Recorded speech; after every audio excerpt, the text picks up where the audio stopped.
क्या national conference दो खानों में बढ़ गई है? एक खाना कश्मीर का और एक खाना जम्मू का? या नेशनल कॉन्फ्रेंस की विचारधारा में बदलाव आया है? ये सवाल लगभग सभी लोग पूछ रहे हैं। और इसका कारण क्या है? कारण ये है कि नेशनल कॉन्फ्रेंस ने डिलिमिटेशन को लेकर कश्मीर संभाग में एक अलग स्टैंड लिया और नेशनल कॉन्फ्रेंस ने जम्मू संभाग में डिलिमिटेशन को लेकर अलग स्टैंड लिया। लोग ये कह रहे हैं कि आखिरकार इस बदलाव की वजह क्या है? नेशनल कॉन्फ्रेंस राजनीतिक तौर पर कश्मीर घाटी में जो कुछ कहती रही है इतिहास में, वही कुछ आज भी कह रही है। और नेशनल कॉन्फ्रेंस जो जम्मू संभाग में इतिहास में कहती रही है, उसी को आज रीइटरेट करके फोर्सफुली नेशनल कॉन्फ्रेंस कह रही है। वजह क्या है? वजह इसकी ये है कि एक समय वो था जब जम्मू संभाग में राजनीति को समझने वाले लोग और राजनीतिक हालात को समझने वाले लोग कम थे, और आज राजनीति को, राजनीतिक हालात को समझने वाले लोगों की कोई कमी नहीं। और उसके बाद सोशल मीडिया हो, प्रिंट मीडिया हो, इलेक्ट्रॉनिक मीडिया हो, उसके जरिए अब जन जागरण बहुत ज़्यादा हुआ है। लोगों के बीच में बहुत सारी बातें चली गई हैं, सत्य है असत्य है वो बात की बात, लेकिन बात पहुंच गई है, बहुत बात चली गई है। और उन तमाम चीज़ों को नेगेट करना या उन तमाम बातों को गलत या सही साबित करना, अब उसके लिए समय नहीं है। समय इसलिए नहीं है क्योंकि राजनीतिक दल अक्सर जब कैलकुलेशन करते हैं तो कैलकुलेशन में आने वाले समय के चुनावों को रखते हैं, और कैलकुलेशन में ये रखते हैं कि कल जब मैंने चुनाव लड़ना है तो मेरी कॉन्स्टिट्यूंसी कौन सी है, उस कॉन्स्टिट्यूंसी के मतदाता का मत क्या कहता है, वो जब मत डालने जाता है, जब वोट डालने जाता है तो उसके दिमाग में क्या कुछ चल रहा होता है। इन तमाम चीज़ों की असेसमेंट अब राजनीतिक दल करने लगे हैं। उन्हें यह भी समझ आ गया है कि वो एक समय था जिस समय आप मस्जिद का इस्तेमाल करते, मंदिर का इस्तेमाल करते, किसी भी चीज़ का इस्तेमाल करते और अपनी कॉन्स्टिट्यूंसी के लोगों को लुभाते थे। आज भी आप लुभाते बहुत हैं, लेकिन अब कॉन्स्टिट्यूंसी के लोग ये सवाल भी पूछते हैं कि जनाब ठीक है, आप बहुत बड़े मौलवी, बहुत बड़े इमाम, बहुत बड़े खतीब हो सकते हैं, आप बहुत बड़े धर्मगुरु हो सकते हैं, आप बहुत बड़े पंडित हो सकते हैं, लेकिन आप अपनी कॉन्स्टिट्यूंसी के लिए क्या कर रहे हैं?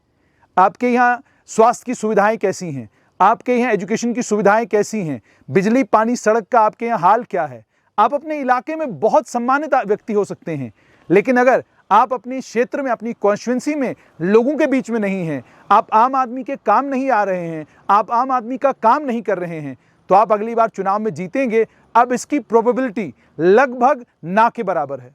अब लोग ये कहते हैं मेरा प्रतिनिधि कोई भी हो, अगर वो काम करता है तो वो मेरा प्रतिनिधि है, और अगर वो काम नहीं करता तो मैं उसको वोट नहीं करूंगा, चाहे वो मेरे यहाँ कितना भी मान सम्मान रखने वाला आदमी हो, कितना भी इंपॉर्टेंट आदमी हो।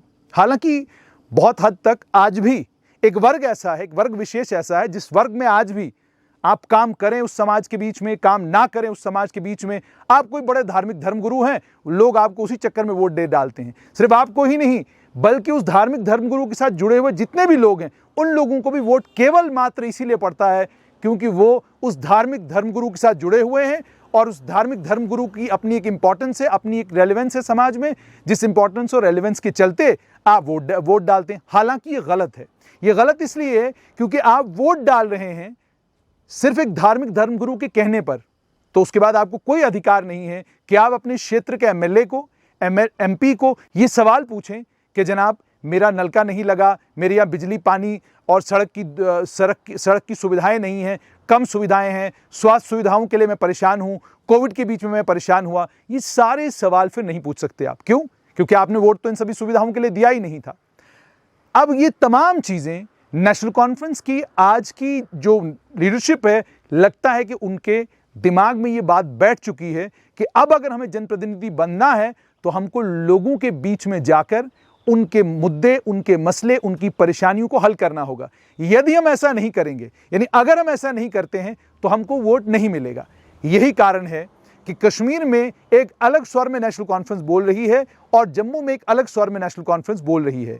जम्मू संभाग के साथ ज्यादती हुई है, जम्मू संभाग को उसका हिस्सा मिलना चाहिए, ये बात जब नेशनल कॉन्फ्रेंस के नेता करते हैं तो आप यूं इतिहास की तरफ पीछे मुड़कर देखते हैं और जानने की कोशिश करते हैं कि इतिहास में एक लंबे समय तक जम्मू कश्मीर में सत्ता में कौन सा दल रहा, कौन सा दल था जिस दल की लगातार जम्मू कश्मीर में सरकार बनती रही और एक के बाद एक सरकारें बनती रहीं और अगर वो दल एक लंबे समय तक जम्मू कश्मीर में सत्ता में रहा है और सत्ताधारी दल रहा है, तो फिर जम्मू के साथ भेदभाव किसने किया? वो कौन से राजनीतिक दल थे जिन राजनीतिक दलों ने जम्मू के साथ भेदभाव किया? और किन राजनीतिक दलों के भेदभाव के कारण आज जम्मू के लोग परेशान हैं, जिसके चलते जम्मू संभाग की चिंताओं को दूर करने की बात जम्मू संभाग की नेशनल कॉन्फ्रेंस की लीडरशिप कर रही है। आम आदमी बेचारा परेशान है। आम आदमी यही पूछता है कि भाई मुझे ये तो समझाओ कि पूरे एक लंबे चौड़े इतिहास में किस पार्टी की जम्मू कश्मीर में सरकार रही और उस पार्टी ने जम्मू संभाग को लेकर, कश्मीर संभाग को लेकर उनकी पॉलिसीज क्या थी? जम्मू संभाग को वो पार्टी किस तरीके से देखती थी, कश्मीर संभाग को वो पार्टी किस तरीके से देखती थी? ये सारे सवाल एक आम आदमी जम्मू कश्मीर में, जम्मू का भी और कश्मीर का भी पूछ रहा है। इसी के चलते नेशनल कॉन्फ्रेंस जम्मू संभाग में जम्मू जैसी बातें कर रही है और कश्मीर संभाग में जाकर कश्मीर संभाग की बातें कर रही है। ये एक राजनीतिक दल में बदलाव का एक बहुत बड़ा संकेत है। लेकिन क्या ये बदलाव आम आदमी को स्वीकार्य होगा? क्या वो इस बदलाव को स्वीकार करेगा? ये तो आने वाला कल बताएगा। लेकिन लोगों को ध्यान में रखते हुए, लोगों की परेशानियों को ध्यान में रखते हुए और समय को ध्यान में रखते हुए नेशनल कॉन्फ्रेंस के नेता जम्मू हो या कश्मीर हो, दोनों संभागों में बातें तो वही कर रहे हैं जो बातें राजनीतिक उस मैप को ध्यान में रखते हुए की जानी चाहिए। अब ये बदलाव सिर्फ चुनावों तक होगा या ये चुनावों के बाद भी बदलाव ऐसा ही रहेगा, या इस बदलाव का कारण भारतीय जनता पार्टी की रिसर्जेंस है जम्मू कश्मीर अपनी पार्टी का बनना है जम्मू कश्मीर में, पीपल्स कॉन्फ्रेंस का और ज्यादा रेलेवेंट होना है जम्मू कश्मीर में, या अन्य कई दल जो जम्मू कश्मीर में राजनीति में उतर आए हैं, क्या इन कारणों से नेशनल कॉन्फ्रेंस के अंदर बदलाव आया है? आने वाला कल बड़ा इंटरेस्टिंग होने जा रहा है।